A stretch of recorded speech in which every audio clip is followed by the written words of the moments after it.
அதாவது நம்மளோட ஆழ் மனசு என்னெல்லாம் இருக்கு அப்படின்னா, நம்மளோட நடத்தைகள், அதாவது நம்ம பிஹேவியர், நம்மளோட அணுகுமுறைகள், நம்மளுடைய ஆட்டிடியூட், நம்மளோட நம்பிக்கைகள், நம்மளுடைய பழக்கவழக்கங்கள், நம்மளுடைய வரையறைகள், நம்மளுடைய பார்வைகள், கண்ணோட்டம் எல்லாம் எப்படி இருக்கு?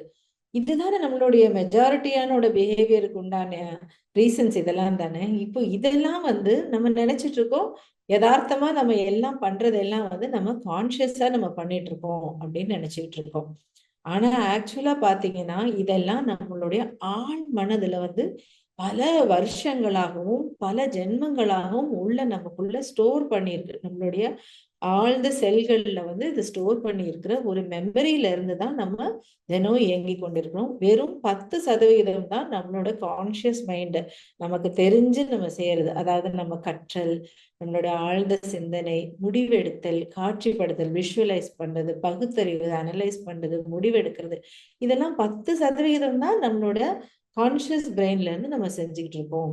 அந்த நடுவுல பாத்தீங்கன்னா, இந்த அனாலிட்டிக்கல் மைண்ட்ன்னு சொல்றாங்கல்ல, இது வந்து ஒரு நடுவுல என்ன பண்ணும் அப்படின்னு சொல்றாங்கன்னா, நம்மளோட டெசிஷன் எடுக்கும்போது இந்த அனாலிட்டிக்கல் மைண்ட் போய் அத செக் பண்ணுமாம்.